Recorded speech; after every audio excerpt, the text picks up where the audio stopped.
자, 이제 제가 준비한 종목 또 소개를 해드리도록 할 텐데요. 저는 뭐 많은 분들이 잘 아시는 예. 월트 디즈니로 오늘 준비를 했습니다. JP 모건의 필립 쿠식 애널리스트가 보고서를 좀 간밤에 냈는데요. OTT 사업 적자 폭이 커진다. 그래서 이 종목은 뭐 본인이 상당히 좀 애정하는 종목이지만 좀 매수 시점은 4분기 실적을 좀 보고 사는 게 어떨까? 뭐 약간 이제 이런 류의 멘트였거든요. 근데 이제 얘네가 4분기 실적이라고 하면 얘네 회계 연도 기준으로는 7월에서 9월이니까 우리가 아는 3분기입니다. 그래서 그거를 좀 참고하시고 들으시면 될 것 같아요. 자, 이제 필립 쿠식 애널리스트가 월트 디즈니에 대한 투자 의견 비중 확대는 유지를 했습니다. 다만 목표 주가를 160달러에서 145달러로 낮췄는데요. 지금 디즈니 주가가 101달러 정도가 되니까 이렇게 낮춰도 여전히 상승 여력 40% 넘게 있다라는 겁니다. 그러면서 이제 월트 디즈니 장기 투자자에겐 여전히 매력적인 기업인데 일단 4분기 실적 확인하고 사면 더 좋을 것 같아라는 건데요. 왜 그렇다면 이건 결국 그 4분기 실적에 대한 우려가 좀 있다는 건데 그 이유를 지금부터 좀 살펴볼게요. 일단 DTC 부분에 대해서 많은 좀 우려를 하고 있었습니다. 이 DTC 부분이라 한다면 우리가 흔히 아는 OTT 사업 부문이 이 DTC 부문에 포함이 되거든요. 그러니까 얘들의 OTT라고 한다면 디즈니 플러스, 훌루, ESPN 플러스 요 세 가지 사업 부문인데 2023년에서 2024년의 영업 적자가 시장에서 전망하는 것보다 훨씬 더 클 것 같아라는 겁니다. 그래서 일단 올 4분기에도 이 DTC 부분에서의 영업 적자가 상당히 클 거야. 그래서 결국 최고조에 달한 다음에 이제 서서히 축소가 될 것인데, 근데 이제 4분기에 영업 적자가 클 것이라는 것은 시장에서도 어느 정도 예상을 하고 있는데, 다만 2023년 그 이후에 대해서 월가에서는 너무 좀 낙관하고 있다라는 거였거든요. 그래서 이제 JP 모건이 봤을 때 2023년에 DTC 부분에서만 28억 달러의 손실이 날 것 같아라고 이야기를 했습니다. 근데 월가가 지금 14억 2천만 달러 정도 손실을 예상을 하고 있고 거의 2배입니다.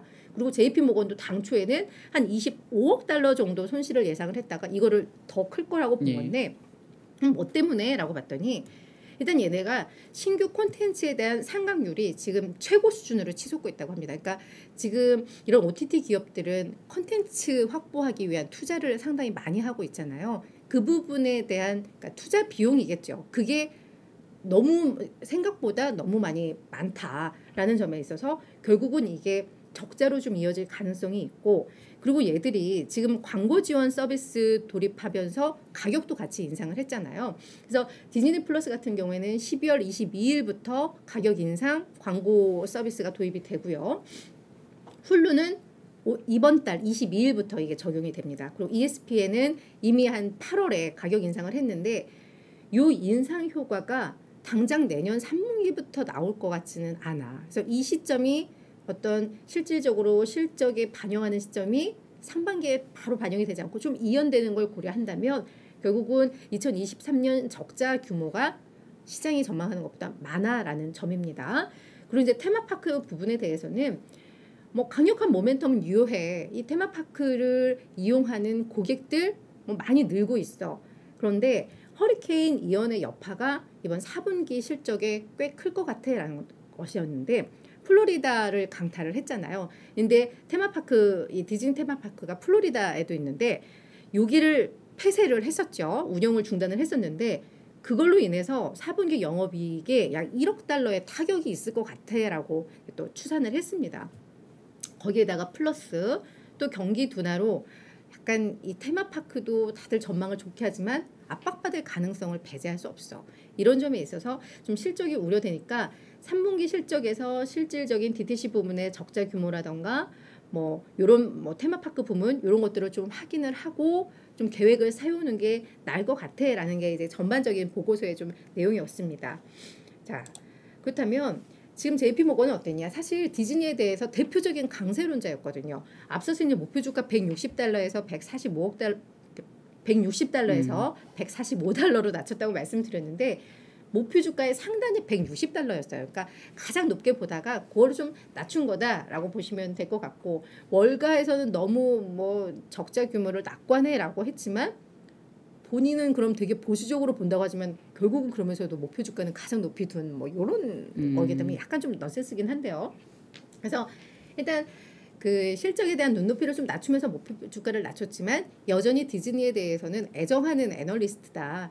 네, 하지만 그 실적이 생각보다 나쁠 거다라는 것 때문에 이번에 목표가 하향이 이어졌다라고 이해를 하시면 될 것 같아요. 그래서 디즈니에 대해서 다른 애널들은 그럼 어떤가 봤더니 29명의 애널리스트 중에서 매수가 21명, 비중 확대가 1명이고요. 중립이 7명이니까 여전히 좀 긍정적으로 많이들 보고 있습니다. 평균 목표 주가는 138달러니까 현재 주가 대비 한 35% 정도의 추가 상승 여력, 36% 추가 상승 여력이 있다라고 보는 거고요.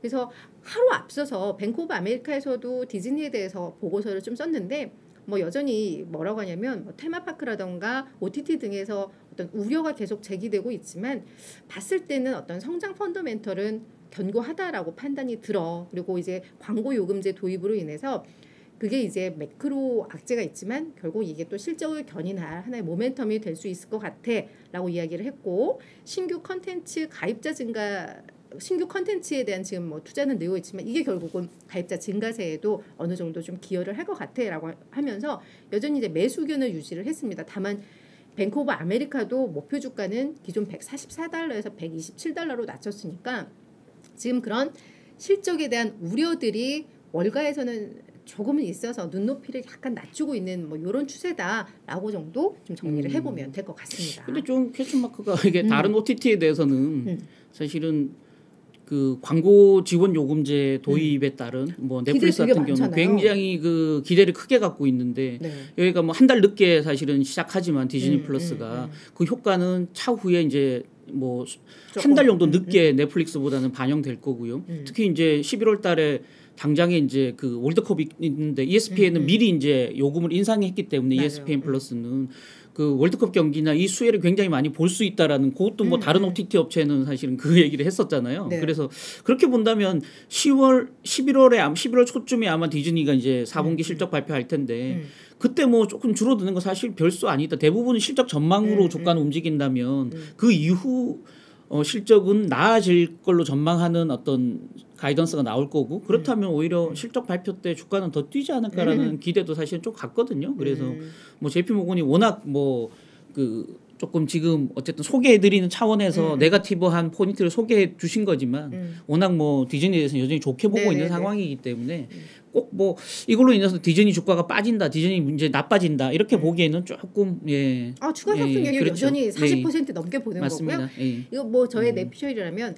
그동안 OTT 서비스 업자들에 대해서 디즈니에 대해서는 다들 그래도 긍정적으로 평가를 그렇죠. 했고 넷플릭스에 대해서는 되게 낮게 평가들을 했었는데 최근에 이제 넷플릭스에 대한 평가를 높이고 있으면서 이 균형점 맞추기라는 느낌도 좀 들기는 해요. 근데 이건 뭐 저의 넷피셜인데 뭐 감안하고 좀 보실 필요가 있다라는 말씀. 신규 콘텐츠에 대한 투자 비용이 많이 늘고 있고 뭐 테마파크 이번에 좀 휴장했던 뭐 이런 부분들의 영향이 좀 있겠다. 뭐 이렇게 좀 정리를 해드리면 될 것 같습니다.